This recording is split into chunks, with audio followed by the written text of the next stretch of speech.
Atos capítulo 27. E como se decidiu que navegássemos para a Itália, entregaram sob custódia a Paulo e alguns outros prisioneiros a um centurião cujo nome era Júlio, da coorte Augusta. E embarcando em um navio de Adramítio, que estava prestes a navegar por diferentes lugares costeiros da Ásia, zarpamos, estando acompanhados por Aristarco, que era macedônio, de Tessalônica.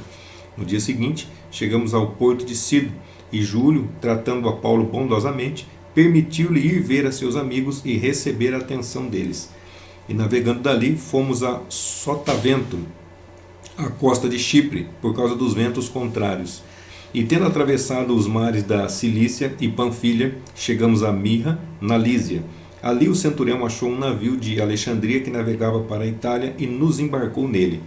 E navegando lentamente por muitos dias, chegamos com dificuldade de fronte de Cnido, não nos permitindo o vento ir mais adiante. De Creta, navegamos a Sotavento, à altura de Salmone, e costeando-a com dificuldade, chegamos a um certo lugar chamado Bons Portos, perto do qual estava a cidade de Laséia.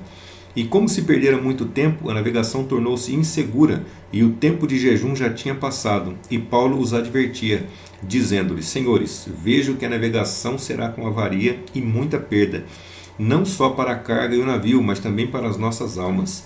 Mas o centurião demonstrava mais confiança no piloto e no dono do navio do que nas palavras ditas por Paulo. E não sendo cômodo o porto para invernar, os demais aconselharam que navegassem dali, para ver se de algum modo podiam chegar a invernar em Félix, um porto de Creta, que olha para nordeste e ao sudoeste para ali invernar. E como o vento sul soprava suavemente, eles creram ter alcançado o propósito desejado. Então levantaram a âncora e iam costeando Creta mais de perto. Mas, não muito depois, desencadeou-se ao lado da ilha um tufão de vento, o conhecido Euroaquilão. E como o navio foi arrebatado, não podendo navegar contra o vento, cedemos à sua força e nos deixamos levar. E correndo a sotavento de uma pequena ilha chamada Clauda, pudemos com dificuldade segurar o batel salva-vidas, o qual recolheram, e logo usaram cordas, meios disponíveis para cingir o navio, a fim de reforçá-lo, e, temerosos que fossem lançados na Sirte, arriaram os aparelhos e se deixaram levar. Como fomos furiosamente açoitados pela tempestade, no dia seguinte começaram a jogar a carga ao mar, e ao terceiro dia, com as próprias mãos, lançaram os equipamentos do navio. E não aparecendo nem sol, nem estrelas por muitos dias, e estando sobre nós uma grande tempestade, perdemos toda a esperança de sermos salvos. E tendo eles passado muito tempo sem comer, Paulo pôs-se em pé no meio deles e disse: Senhores, devias ter seguido o meu conselho, e não ter navegado de Creta, a fim de evitar esta avaria e perda. Mas agora vos exorto a que tenhais bom ânimo, porquanto vida alguma se perderá entre vós, a não ser o navio. Porque esta noite apareceu-me um anjo de Deus, de quem eu sou e a quem sirvo, que dizia: Não temas, Paulo, é necessário que compareças diante de César. E eis que Deus te agraciou, dando-te a todos os que navegam contigo. Portanto, senhores, tende bom ânimo, pois creio em Deus que há de acontecer assim como me foi dito, mas é necessário que sejamos lançados em determinada ilha. E quando chegou a 14ª noite, e estávamos sendo impelidos de um lado para o outro pela tempestade no mar Adriático, pela meia-noite, os marinheiros suspeitaram a aproximação de alguma terra, e lançando a sonda, acharam 20 braças. Passando a pouco mais adiante, lançaram a sonda novamente, e acharam 15 braças. E temerosos de ir contra algum rochedo, lançaram na parte traseira do navio 4 âncoras, e esperaram ansiosos que chegasse a luz do dia.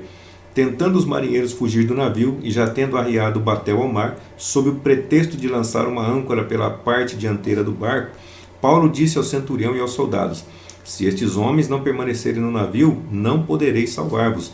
Então os soldados cortaram os cabos do batel e o deixaram cair no mar.